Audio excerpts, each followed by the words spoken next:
Hello, fellow fantasy sports fans. Welcome to MFSN The Hub's Fantasy Baseball Strategy Show every Thursday at 4:30 p.m. Eastern, 1:30 p.m. Pacific. I'm Dr. Dan Ratner, and I'm here as always with Kasey, Vlad to the Bone, Shienvold, and Ross the Boss. Hey, everybody, I'm Ross the Boss, and I want to talk fantasy baseball prep with you, cowboy. You know, it's a big relief when we get here because when the fantasy football playoffs come to a halt and baseball hasn't really fully started, we're like, whoa, we could talk fantasy basketball, but Kasey will pass out. So here we are. Baseball has really it's in full swing. There are headlines coming in that change valuation. We can start to, dream about who are we drafting, where, especially in leagues where you have your draft positions set, you can look and be like, who's going to be available? It's fun to look over those lists. So let's talk about headlines going on today. The one that jumps out at me is the Yu Darvish signing. The extension he got? It seems to me the Padres, are they run by Elon Musk? What's happening? They sign every player for over $100 million. How many contracts do they have like that now? Well, they've been very aggressive ever since they hired the GM they hired. I forgot his name, but they hired a young Elon GM Musk, who actually does play fantasy baseball, talks about it, tweets about it. And they have like youth movement there in their front office. It's not these old guys walking around with cigars and pipes and walking around talking about the good old days. Those days are over, Kasey Shienvold. It's AJ Preller, by the way. Thank you. Good knowledge. So AJ looks like a surfer. Looks like he just got off the boat from surfing somewhere. But it's a youth movement there in San Diego. They're spending money like it's fantasy baseball. I mean, that's what they're really doing. They have 5 of those big contracts at least. Huge contracts, and they're just going to get bigger and stronger by the All-Star break. I mean, remember, guys, San Diego beat the Dodgers in the playoffs last year. So, I mean, they're a team that really wants to win. Yeah, the All-Star break will be tough for them because their farm system is stripped bare, and you can't buy players in July. You can in the offseason, which is when they do. So I don't know if they'll be able to trade for a big name, but when you have Soto, Machado, Tatis, Bogarts, Darvish, I mean, those are all Musgrave. I mean, they have some really and plus their bullpen. They have Hader, and they also have who's that one guy they brought up that used to pitch in Japan, and now he's like pitches 102 miles an hour. They have this guy now. I mean, they have a lot of weapons, San Diego. But the problem with San Diego is in fantasy, we all know that's not a hitter's ballpark. It's not a friendly place to hit the ball. So let's talk about what we're doing here today and in the coming weeks, because our audience tuning in, they want to know what are we doing. We are going to be previewing each position, and we're going to start previewing them primarily next week. We're going to talk about some things this week about rookies we think that are going to break out, just some general talk, and we want to hear from you. So if you have ideas about a player that you're really high on, let's hear it. Everybody wants to be the genius that predicted it, right? So this is your chance. We're going to talk all about rookies that are set to break out. We're going to talk about draft values. We're going to talk about who we think is going to fall off the cliff. Then we're going to get into draft previews, and that'll start next week. We haven't decided what that lineup's going to look like, guys. I think we're probably going to do maybe catchers and first baseman next week. I'm planning on waiting on starting pitching and relief pitching. And you know why? Because in spring training, what position values change more than that? They're just all over the place, especially relief pitchers. So if we predicted relief pitchers now, we'd have to redo the entire thing. Right. Go ahead, Kasey. I was going to say, and with the World Baseball Classic happening in March, like you got to just see what's happening there, because I always worry about those extra innings on pitchers. Like how many times do we see shoulder fatigue or injuries because they've thrown so many innings? Now you're going to start before the season throwing meaningful innings. It's a nightmare in some ways. Yep. All right. So, this is the time of year where we play in a keeper league together, the three of us. And I always look back at my roster and I'm like, oh yeah, I remember what happened. I forgot I had this guy. What happened? So I want to talk about your biggest regrets from last season and your biggest wins. What were some things that happened last year that were like really good? It could be for your keeper league team or for the MFSN redraft league that we played in, because we're together in both leagues. Ross, we'll start with you. What was one of your big wins? Big wins was picking up this kid named Spencer Strider. He pitches for the Atlanta Braves. He throws about 100 miles an hour, 102 miles an hour. he's a strikeout artist. I mean, he really is. You talked about it a little bit about last week, what his ratio is. It's off the chart. I picked him up on waivers. I mean, last year in our league. I mean, it's a great pickup, but I also made a huge mistake, and I'll talk about it now because it's good therapy. I got two of the best doctors in the country right here, right on MFSN. I dropped Hunter Green, which was a huge mistake on my end, and I every day I wake up in the morning crying myself to wake up just because I made that mistake. But that happens. I mean, you'll drop people because you get excited about somebody else, and the guy's not performing, and you drop him. It's part of being human, right, guys? Well, therapy, please. Not only being human, but it's also part of being a fantasy baseball manager. If you're a person who manages your roster at all, you're gonna cut people you regret. Yeah, it happens all the time. I mean, Kasey Shienvold does it. Dr. Dan Ratner does it. People do it all the time. Oh, yeah. But when you do it, it is what it is. But you also make some great pickups too, so it all evens out. I mean, to have picked up Spencer Strider and dropped Hunter Green, I still think you won in that. In a keeper league, I understand Hunter Green. It could hurt, but you could also get him back. He may not get kept in our league. It's a six player keeper league. All right, Case. Wins and losses for you last year. Ooh, I can't wait to hear this. Oh, yeah. Wait till you get to me. I really hurt last year. Yeah, my year was, my keepers took a huge hit this year. Walker Buehler obviously going down with Tommy John. He's going to miss this whole season. Buehler. I'm wearing a Save Ferris shirt. Buehler. So I was relying on him this year. Because of addiction issues that I'm currently in fantasy AA, I kept Adalberto Mondesi again. I kept Byron Buxton again, and they just are destructive on my roster. So those were my biggest kind of, I guess, whiffs. It's hard to call Buehler a whiff because who knows? Listen, I think it's kind of like in playing poker. If you played the hand right, you can't feel too bad about it. My first pick at the draft last year, now it's the 7th round because we have 6 keepers, was Aroldis Chapman. We know how well that year went. So my list of what I did wrong is much more robust than my list. So's mine. Right. I mean, Bryce Harper had a great year, but he got hurt, and now he's out for the first half of the season. Jose Miranda was a really good pickup for me. And you were very high on him, like even before Ross and I were. A couple of weeks before, you were on him. That's all he talked about. It was like he was obsessed with that guy. He basically has talked about him ever since. I mean, I was high on Jesus Luzardo, and he had a good year in Miami. So there were some good things, but not enough to get me in good shape for the year from a fantasy perspective. Okay, so I'm gonna let you guys vote on which things were the most disastrous for me last year. Go. It was not a great year for me. So first of all, I traded for Tim Anderson. My economics professor is the running. I love Tim Anderson, so he's great. No, I traded for him, but then he was out for a huge portion of the year. But he's coming back. What did you trade to get him? That's a good question. It was Lucas Giolito. Yeah, it was actually pretty good. That may have been a success story. That's a win because Giolito was. I didn't deal anybody that big. But he went out. It's just he hurt me because he was out for the most of the year. Tim Anderson was the batting champion for I think 2 years in a row, wasn't he, Case? I mean, he only won one year. Yeah, I mean, and especially in today's day and age, a guy with power and speed, he doesn't have a ton of power, but he has enough. Are you going to? Okay, so you're going to tell us which ones to vote between. We're not throwing some options out there. Well, you could throw out some options. Are you looking at the team?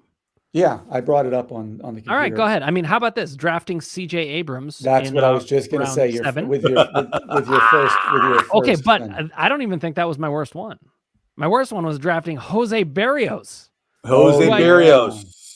He can bounce back this year. I'm not down on Jose Berrios this year. Okay, wait, hold on. Let's just say this: if Jose Berrios has an ERA of 5 and wins 10 games, he bounced back from this year.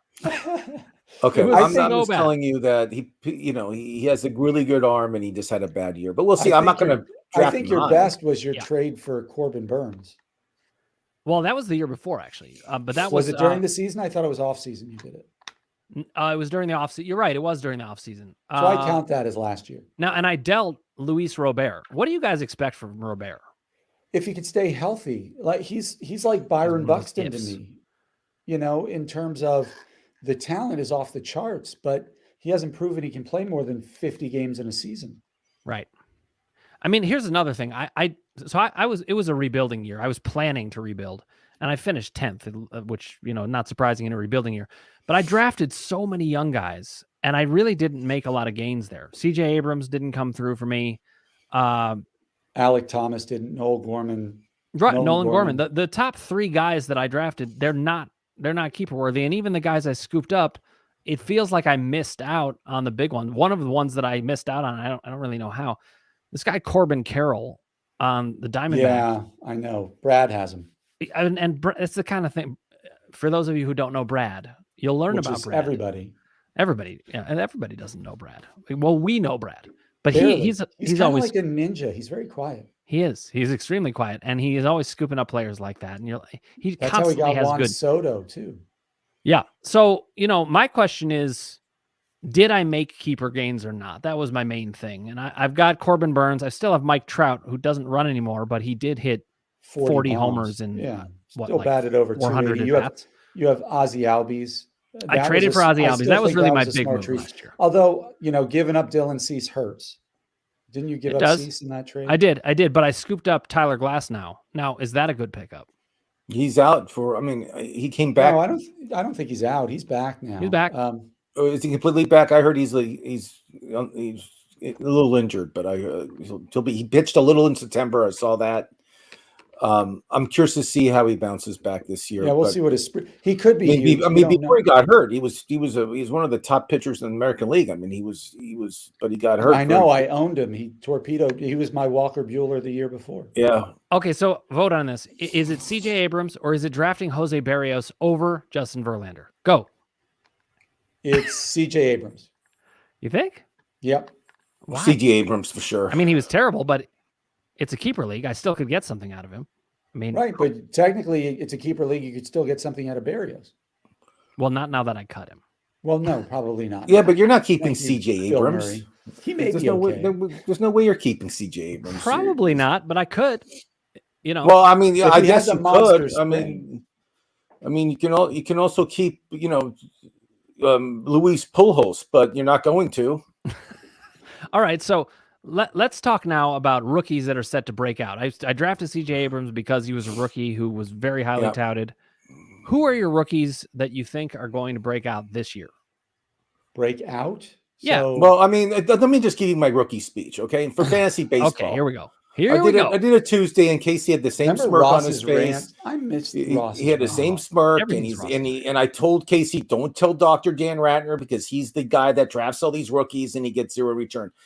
So in the past, rookies like Aaron Judge, Mike Trout, Bryce Harper, you name it, they had a rookie year and they did not perform. Wander Franco is another great example too. We all talked about Wander Franco, Hall of Famer. He's already in the Hall of Fame without playing one game. No, he's not.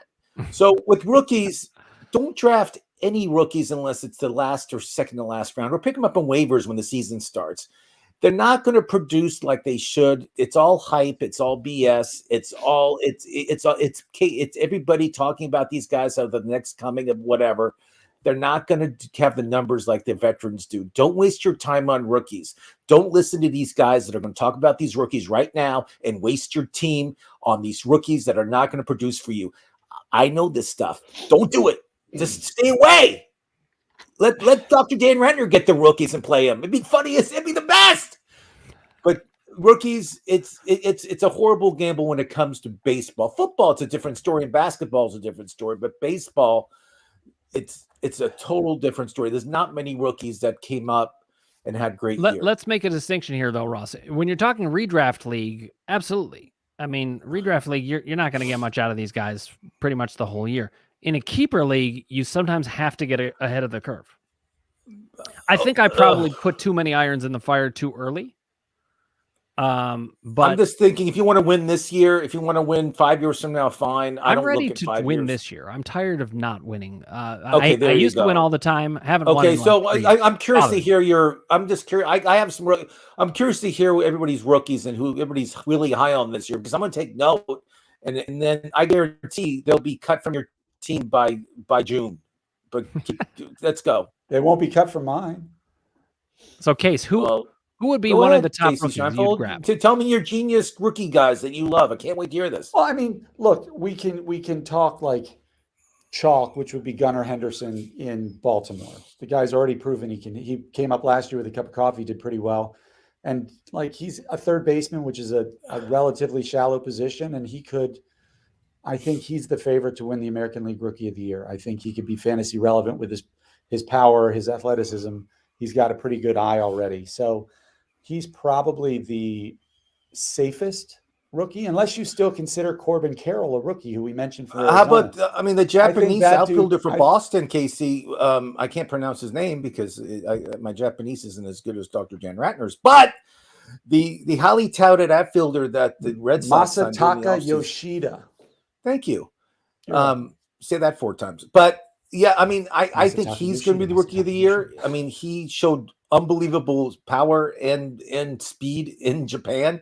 I don't know if it's going to translate, but as I said before, that's the reason you watch the World Baseball Classic, to see him hit major league pitching if he can do it. You don't see a lot of Japanese hitters come over and be incredibly successful. Ichiro. Right. Ichiro is but then you could say rookies never amount to anything. I'll just throw Fernando Tatis back at you, and look what he did his rookie year. Came up like with low expectations, even though he's a rookie, and he dominated and has ever since. But look, Hideki Matsui was good, but he wasn't a fantasy star ever. I don't think he hit over 260 or 270 and never hit. He had over 30 home runs. You guys know what Hideki Matsui is most famous for in fantasy sports, don't you? No. It's the joke from what's the movie with Seth Rogen? Knocked Up, where Paul Rudd gets caught by his wife and she thinks he's cheating on him, and actually on her, and actually he is doing a fantasy baseball draft. And he ends up drafting Hideki Matsui in the 5th round. There you go. That's what I think of with Hideki. That's unbelievable trivia you just heard on MFSN. I didn't even know you heard it here first and probably last. I think Corbin Carroll can lead the league in steals as a rookie this year. He's got that kind of speed and he gets on base. One of the guys I'm actually really kind of curious about is Ezekiel Tovar. Like, he's not a highly touted rookie, but he's the shortstop in Colorado's system who's got power and speed. And there's no real shortstop in Colorado standing in his way. And we all know what they can do. The Coors Field effect, right? This is a guy who can maybe get you 15 home runs and 20 steals as a rookie, maybe. And Ross, I understand it's a long shot, but I disagree with Ross about drafting rookies. I don't think you draft them early because you're trying to be safe early, unless it's a dynasty league. Like, we're talking redraft leagues. Yeah, if it was dynasty, it's different than even with keepers. That's different than dynasty. Yes, dynasty. I apologize. It's a total different ball game. Ross, I like a Cincinnati Reds, since you're a Reds fan, and Ellie De La Cruz. I remember they drafted him in the international draft. He has total potential, and he has a great shot at making the team. I agree with you. Right, and he's a power speed guy too at shortstop. Yeah. The one who's kind of there's always the one freak athlete, like Luis Robert was a few years ago, Dan. Yeah. I remember when you got him. Like, it was the potential for power and speed all in this one package. This year's guy is probably Jordan Walker for St. Louis. Yeah, I'm high on him. Who isn't? He's just that good. Now he's blocked. He's a third baseman by training, and they have a pretty good third baseman in St. Louis right now. Who isn't going anywhere soon. No, but when you've got that level of talent, I think. But they'll find a spot in the outfield for him. I think they'll figure out a way to play him. Kind of like, I think Nolan Gorman was the same way last year. He was a third baseman, but they put him over at second because they wanted to get him up. Right. So there are some rookies I'm excited about. It's not so deep where I'm like chomping at the bit to draft. Like, when I took Vladimir Guerrero Jr. when he was still in the minors, I drafted him and kept him. I don't think there's one. He's kind of a unicorn, though. Right. And so, but even so, to Ross's point, his first year in the majors was pretty bad. I kept him again, and then he had his monster year. And then last year was a little disappointing, but disappointing even means 30 some odd home runs and a 280 batting average for him. I wonder what you guys think. To me, I think if you are going to draft, let's say in a redraft league, and you're going to draft a rookie, I'm more going for the starting pitchers at the end of the draft, and only one or two. You can't waste a lot of roster spots on them, but a blazing fastball pitcher who comes up, these rookies, they can dominate for the second half. I agree with Ross, though, that we shouldn't be spending major roster spots on these, especially not in redraft leagues. Maybe not at all. There's plenty of guys you can scoop up in redraft leagues. In keeper, I probably would have a couple.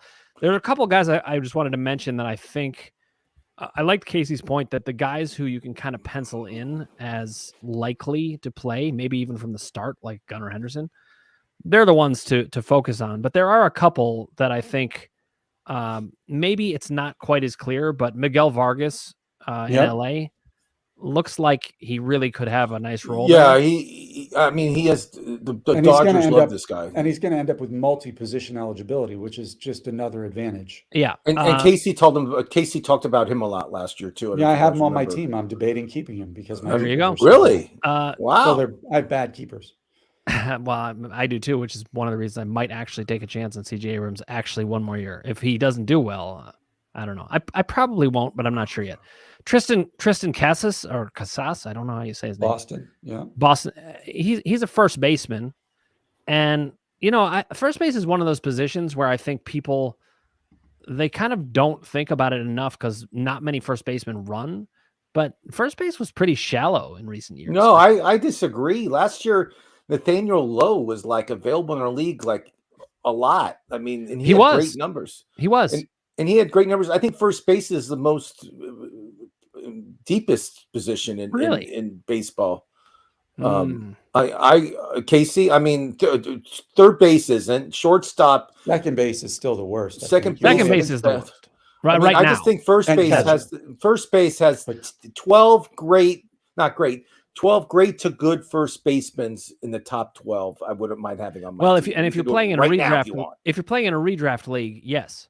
But in a keeper league, a lot more are on. Okay, well, I'm just talking redraft. I'm not talking keeper. And let's be honest, catchers are the tight end of fantasy baseball. Of course they are. Yeah. But there's another first baseman that's flying way below the radar, and that's Matt Mervis in Chicago, the Cubs. They picked up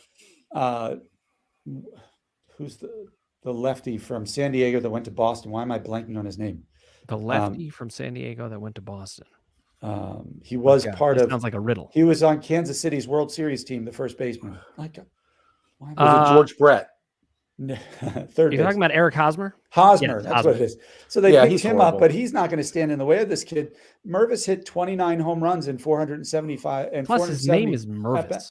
And he had amazing. A 10.4% walk rate and a 14.6% strikeout rate. So he walks almost as much as he strikes out, and neither of them are very high numbers. So that's guys, first base. I mean, CJ Cron. There's so many good first basemen that can hit. I can name them. I mean, I'm not even looking at anything where I can name them off. Yeah, Ross, you're right. You're right. First base it's deep. Don't it's say certainly deeper than second base. Don't. Well, I'm just what I meant was it's shallower than I expected. But it's not. It's not there's particularly so much shallow. talent. There's probably 10 that could arguably be in the top 100. Yeah. Meanwhile, second base. How many second basemen are in the top 100? Yeah, we talked about. Casey and I talked about that. Yeah, maybe okay. Who are they? Who are the three? Go ahead, Casey. You did Tuesday. I would say Altuve, Simeon, and then Albies when healthy. It depends how you count Mookie Betts, because in some leagues he's going to have second base eligibility because I think he played 8 to 10 games. He didn't play second base last year, Casey. He played it 2 years ago. Is he going to be second base again? Let me see how many games he played. I mean, I've been to Dodger games. I've never seen him play second base once. Um, does Trey Turner have second base eligibility? I thought he does. I think he's shortstop. He played 7 games at second base in last year. Oh, he did. Okay. Which retained second base eligibility in Yahoo leagues. That makes him obviously a top 3 second baseman. Yeah, I mean, I have Betts as a top 10 player this year in the draft again. He had a very nice, you guys know. I guess you would call it a rebound year. There's no like distinctive like number 1 pick this year. Like usually there is. There really isn't this year. Casey, I said Aaron Judge, and Casey likes Trey Turner. Who do you like as number 1, Dr. Dan Ratner? I got to go with Judge. Honestly, he's a Ooh. monster.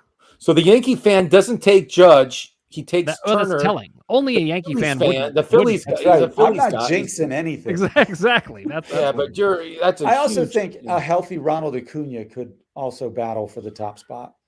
But it's just, it's questionable whether he will be healthy. And I think Judge, I mean, look, the guy was Acuna scared. I'll just tell you about Acuna. He scares me. His power was not there last year. His power. Yeah. He was healthy last year. I actually saw him at UCLA at the UCLA baseball fields before spring training. I went over there and they were all practicing and he was there. I talked to him and he said he was 100%, but they held him out for I think about 3 weeks until he got to play. But I mean, he during the season, he did not show that much power compared to what he had 2 years ago. Okay, look at this. I pulled up the outfield list, and Aaron Judge is the number one outfielder, is the number one player overall. Yeah, Mookie Betts is next. But listen, Aaron Judge has 16 more runs, 27 more homers. Oh my God, his season was crazy. 51 more RBIs, 4 more stolen bases, and his batting average is 50 points higher, or 40 points higher. Sorry. Yeah, and whoever has him in our league has a huge advantage against everybody else. It's Ross. I forgot. Maybe I'll get him in the MFSN draft. Who's number 3? Who's the number 3? Is it Tucker number 3? Who's number 3? Kyle Tucker's number 5. Case? Any guesses? Number 3, Julio Rodriguez. Did he? He's play number 4. Okay. Where does Mookie Betts fall? That's a second. And then. Is Harper on there? Number 3? Harper is down because he was out for a long time. Oh, he was out, right? Okay. Is Trout number 3? Trout was out for a long time too. Trout is number 9. Then even though he was out. I would probably go with Jordan Alvarez.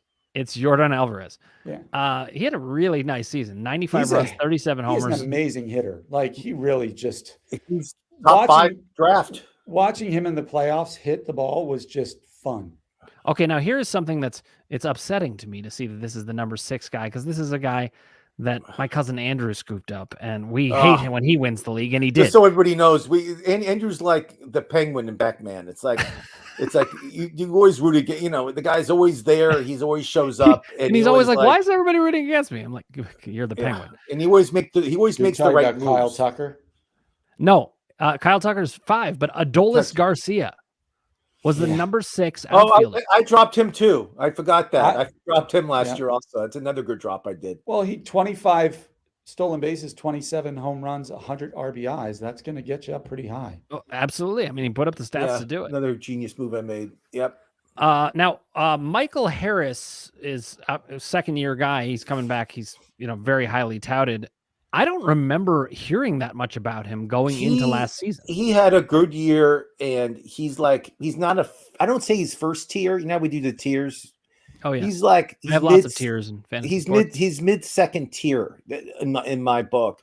I mean, he's a 2020 guy. He's a 2020 guy, but again, he's not first tier Kasey Shienvold. He's second tier, but he's good. And if I can get him in the 3rd or 4th round, just a redraft league. Well, I mean, I would love to scoop that. Let's also say he was a 2020 guy in 114 games. Yeah. He's on pace to be a 30-30 guy. I'm not sure that he will do that. I think safely he's a 25-25 guy though. That's pretty huge. I agree. Okay, how about some guys that you think are just going to fall off a cliff? Who's going to fall off? Like when is Verlander not going to be Verlander? It's like Tom Brady. I don't think he's ever going to be. I think he's going to retire well before that. It's Tom Brady. I mean, the guy is 40 years old. He's still pitching like he's a rookie. His arm is fine. He's sound, and he's pitching on a good baseball team this year. So I don't know when. I have no idea. I mean, Kasey would draft him if he's available, and it'd be his first pick if he could do it. Trust me, I know what Kasey does. I trained him. I may be faced with that because I'll be picking 3rd in our keeper league, and I'm not sure. He might be kept. He might be kept. I mean, he was the number 2 overall player. Who has him? Andrew. I'm sure it's that idiot. Yeah. Okay. Can you guess who the second best pitcher was last year? All of fantasy baseball last year. Sandy, the guy for the Marlins. Sandy. Yes, you're right. Sandy Alcantara. His name, Kasey. Sandy Alcantara. Alcantara. But it's more fun if we just have Ross say it. No, I'm not saying it. I just say Kasey. Fair enough. Fair enough. Kasey. Kasey, you had the number 3 pitcher. He had a nice bounce back year. Yes. Who is it? Julio Urias. The only thing I worry about with him, like I'm going to keep him, don't get me wrong, is he's not a strikeout guy. And now that the shift is gone, I worry. Oh, should we talk about the rule changes too? How We it's going should. to affect fantasy football? We should. I mean, Let's jump in about that, then we'll get back to this. Okay. Ross, what do you have to say about it? What are your thoughts? About the rule changes? Mm-hmm. So let me just remind the audience what rule changes we have. There's no shift. There's a time clock when it comes to warming up and all that stuff. There's also you can't. What else can't you do? I just read it. You can't use a bazooka, but that's not in the rule book. You can only have so many people on the same. You have to have 2 people on the right side of the bag, 2 people on the left side of the bag. Second base. Are they doing the extra innings ghost you can't runner? Have. I don't know. You can't. Have no, that's gone. They got rid of that stupid rule. I hate that. It's terrible. Thank God. They got rid of that. But the big one is the shift, and the other thing is. Oh, the other one that's a big one is you can only throw to the first base if a guy's on first. You can only throw twice or 3 times to first base to hold somebody on. So you just can't keep going back and forth. You can only do it, I think, 3 times, I believe. That's the other. So the shift is the big thing, and there's a lot of players throughout their career that had shifts, and now with the shift being on. Being a Yankee fan, I bet if I was able to ask Mark Teixeira or Jason Giambi how their career would have been different without the shift, they would have talked. So we'll talk about. I'm going to include that in my ratings of some of these players that got shifted last year that won't be shifted this year, and I'm going to give them they'll probably get 20 or 30 better percentage points in their batting average. So you know what I mean? How are they managing this though? I mean, what are they saying qualifies as a shift? Like you can't have. More than 2 on either side of the bag? On either side of second base, yeah. Okay. And I don't think you can have an infielder's feet in the grass. Just like so you can't play softball, that short. Yeah. See, so these changes are gonna make the baseball a lot more exciting. I mean, it's going to be a lot more fast paced, hopefully, and you'll see a lot more offense. So I was going to say, which of these rule changes are you for? I love that they're getting rid of the shift. Well, remember, I mean, the shift has been going on since the 1920s. I mean, Ted Williams had a shift back in the 40s. I mean, if Ted Williams didn't have that shift, I mean, he probably would have been a career 400 hitter. Who knows? Right. But I mean, it's a huge change having no shift. It's because all baseball is analytics. We know that. And that's what we study, and not having a shift and not having that cheat sheet of a shift, that's a huge plus for the hitter. So we'll find out what happens. I mean, I don't know. I can't predict it. I have no idea. Okay. Well, how about this pickoff rule? So what is the pickoff rule? You can't throw over more than how many times? I believe it's 3 times. Well, now the bases are larger. So the distance between the bases is less. So it's going to help base stealers. There should be more running this year. Oh, wait. We were supposed to talk about this. You remember, Kasey, do you remember the thing you shared about Ricky Henderson? Share it. It's insane. You guys really blew that. I found 2 very crazy stats over the last week. This one was insane. Ricky Henderson, who some of you are probably too young to remember the 80s when he was stealing 100+ bags a year and called himself the greatest baseball player of all time, which was hysterical. Stole 1,406 bases in his major league career. I found a stat that said a rookie would have to average 50 stolen bases a year for 28 years and would still be 6 stolen bases behind him by the time they were finished. So if they started at 19, they would have to average 50 stolen bases a year until they were 47. So it's never going to be broken. I mean, just like Kareem's all-time scoring record in the NBA. It's well said. LeBron just broke it. His steal number is 50% higher than second place Lou Brock, who was in the 900s. And I went to the game when he broke Lou Brock's record in Oakland. Really? Wow. I don't know if you know That's that. When he picked up the bag and said, "I'm officially." I was there. I was at that game. I was on the first base side, though. I wasn't on third base side. Ross, I want to come back as you in another life. I was I can't remember, but I was in college or I was young. Ross, he just shows up everywhere. But he raised the base. Like, remember, he raised the base like this. It was great. Above his head. In the American League, there has only been 250 stolen base seasons in the last 10 years.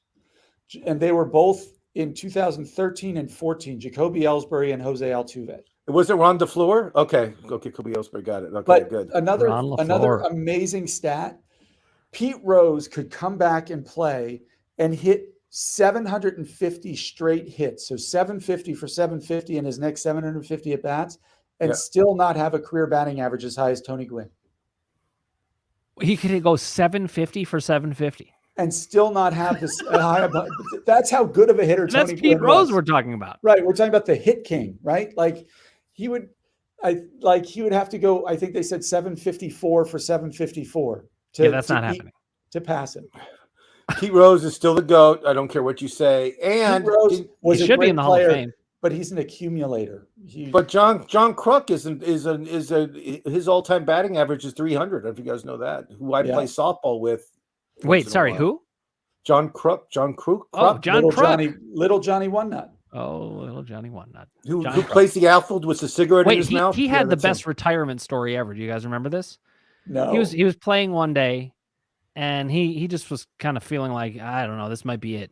And he strokes a single into the outfield, walks to first base, and then just leaves. He didn't even stay for the rest of the game. He plays left field, and he has a cigarette in his mouth when he plays. But the boy could hit. The funniest thing was the All-Star game where Randy Johnson was pitching, and he came with his helmet turned around because he was convinced he was terrified with the pitch. He was completely terrified. That was the good old days. That's when people had sense of humor. But yeah, I mean, Ricky Henderson is definitely like 3,000 hits, all-time steal record, and he hits for power. And he hits for power also. Let's put it in perspective too. Do you know how many people stole 30 or more bases last year?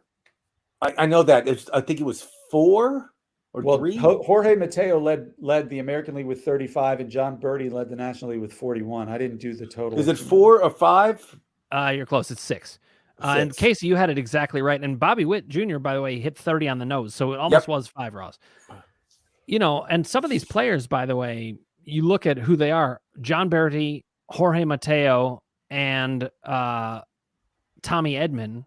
Some people might have been high enough on Edman to draft him relatively high, but those are 3 out of the 6, and they're guys that people either picked up off waivers or picked up late in a draft.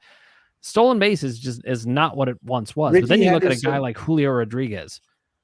He could be an absolute monster if he keeps Ricky Henderson led the American League in stolen bases every year from 1980 to 1991. He led the American League in 11 straight seasons, or is that 12? That's 12. 12 straight seasons. 156, 130, 108, 66, 80, 87, 60, 93, 77, 65, 58. Absolutely insane. Okay, let's jump back to either guys that are going to fall off a cliff or just guys that you wouldn't touch with a 10-foot pole in this draft. Xander Bogaerts. Oh, why? How dare you? Because I have him on my team. That's why he said they always fight about Xander Bogaerts. No, I mean, think about it. The guy last year only had 15 home runs. And did he steal a bag? Yeah, he had stolen bases, Kasey Shienvold. Of course he did. He hit 10 of his 15 home runs over the Green Monster. Fenway was interesting. Yeah. Fenway was the 4th best park for right-handed hitters last year. Guess which park is dead last for right-handed power? San Diego. Petco. Always has been. So 10 of his home runs, of the 10 he hit over the Green Monster, 6 of them would not have been home runs at Petco. Right, but he plays in a lineup that's going to score. He's going to score a lot of runs. Kasey Shienvold. Right. He hits for average. Kasey Shienvold and scores. He'll have 20 stolen bases, but hits 6 home runs and steals 11 bags. Isn't part of it, you know, the draft capital you're going to have to spend on him baked into this? It's not like you're saying Xander Bogaerts is a bad player. No. You're just saying he's not going to be on your teams because you're going to have to draft him. But if you talk about a bust, it's performance based on what you have to pay for him. That's what would make him a bust, right? You know, like somebody could bat 230 with 11 home runs and 3 steals, but if you picked him up off of waivers the week he got 3 steals, he's not a bust. But if you have to use a top 3 round pick to get Xander Bogaerts and he gives you what, you know, I don't know, Chuck Knobloch would give you tomorrow at 70 years old, like it doesn't help. Right. All right. Now, if you had to pick, let's say you had to pick somebody from the top 25 hitters who you think is not going to perform nearly as well as last year. I'm looking at the list right now. I'm just going to read some names that pop out of me as possibilities. I'm not saying they're going to be this, but I could see them backsliding. Hitters. So one, Paul Goldschmidt had a ridiculous year. He could backslide some, their time because he's 35 years old. You're 100% right. Yeah. Here's another guy. He's older. Dansby Swanson. Is he for real or not? I mean, he's playing in Chicago now. Right. He's playing in Wrigley, which is a very easy ballpark to hit during the summer. So I wouldn't draft him that high, but if he's available, I would take him. Yes. All right. How about Adolis Garcia? Is he going to do remotely what he did? Do you trust it? Here's my problem with him. Even as good as his season was, he had less than a 300 on base percentage. Right. If you're not putting the ball in play and getting on bases, you are relying on home runs. And you are I don't see, if your bat to ball skills are that inconsistent, I don't want to say poor because he still plays in the majors and hit 25 home runs or whatever it was. But if they're that inconsistent, I don't think you can maintain production year to year. I would not bet on that. Yeah. I mean, when I look at this list, the guys that jump out at me is Paul Goldschmidt because of age, because of production before. Dansby Swanson, Adolis Garcia is another one that's risky. Good one. I also think, Kyle Schwarber had a tremendous power here, but he batted .218. I don't know. What do you guys think of Schwarber? If you can absorb the hit to your, everybody's batting average is like. I owned him and then traded him for, I forget what I got later, George Springer and Ketel Marte, I think, right? Or Ketel Marte. If you can absorb the batting average, then the 40 home runs is great. The problem is he bats leadoff. So he does bat leadoff. But do you guys remember last year what he did? Do you remember he had 9 home runs in like a week? Remember? When he was with Washington, he had 15 home runs in a month. I think it was higher than that. I think it was even the higher. guy. It was like 70. The guy's a streak hitter. The guy hits home runs. We're going streaking. And he takes more steroids than anybody I know. So yes, Schwarber, if you can draft him and he need a home run hitter, I suggest it. But like Kasey said, his batting average isn't that great. Yeah, you're going to take a big hit in batting average. But with Bryce Harper out the first half of the year, he might hit in a more productive spot in the lineup, especially now that they have a true leadoff hitter in Trey Turner. And if you're worried about Trey Turner stealing bases and it lets you hang a curveball or two, we know how far he can hit the ball. It's absurd. And look, but this is part of what's happening when you evaluate for the draft. You're looking at these numbers. Like I'm looking at Nick Castellanos. He had a really down year. Yep. But is he somebody who's going to bounce back? That's the kind of thing we have to gauge, right? Yeah, I'm totally off he left Cincinnati. After he left Cincinnati, it was all downhill for him. He had a horrible year last year. Just looked at his numbers yesterday. Not good. Don't draft him. He's on my list of don't draft. Don't draft list. The other team you should not draft anybody from. Just like if they're on this team, you just say no. Just say no. Like the Ronald Reagan about drugs. Just say no. That's all you got to do. That was Nancy. Well, they weren't married until he died. Anybody from the Washington national team, don't draft. Don't draft anybody from that team. They're not good. They're horrible. But you should keep C.J. Abrams. Oh, no. God. Don't draft anybody from Washington. Be very hesitant on drafting people from Arizona also. I don't think they're going to produce that many big hitters. They have I like a couple guys. I like Christian Walker of Arizona. I really believe, and I think he's a top tier, not top tier. He's a second tier, third tier first baseman. I believe he's going to have a great year this year. Third tier, but he's still he's going to have a big year. I think he's going to have a big year. But just when teams have a poor position players, it hurts the whole roster. It hurts the stars. The stars can't get the RBIs. They can't get the runs because they have no one around them. So you just got to remember, try to draft guys from really good teams like Toronto or what do you guys think of Vaughn Yankees. Grissom? The guy came out like gangbusters, but then you look at his final stat line, and it's a good batting average, 290. But he only had 5 home runs and 5 stolen bases. I don't know how many at bats he had though. Let me check. Like he's not on my list. They kind of, I mean, he had how many? I mean, he's a guy I would draft later to take a chance on potentially. I'm assuming they let Dansby Swanson walk because they're going to hand him the shortstop position. Yeah, I mean, it certainly seems that way. All right, guys, we got to wrap up for today. But here's the thing. We're going to move into draft previews starting next week. And there's only 6 weeks until the season actually starts. So we're going to get it. Next week, we'll get in catchers and first base. Then we can second base is so shallow. I'm actually going to combine it with shortstop. So it's going to be second base, shortstop. Third base the following week, outfield the following week, starting pitching. And then we'll do relievers as close to the season as possible because we know things are going to change a lot. So over the next 6 weeks, guys, we are going to do our previews of who to draft. We're going to go through top 10 lists. We're going to go through sleepers. We're going to go through busts. We're going to go through value picks.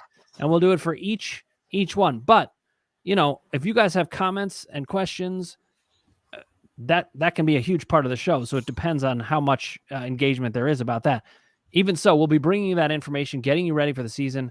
We look forward to it. Kasey, Ross, it was a pleasure being here with you. Look forward to next week. It's the same time every week, our fantasy strategy show, but it's all about baseball right now. Thursdays, 4:30 p.m. Eastern, 1:30 p.m. Pacific. Great to be here with you guys. Looking forward to next week. Yeah.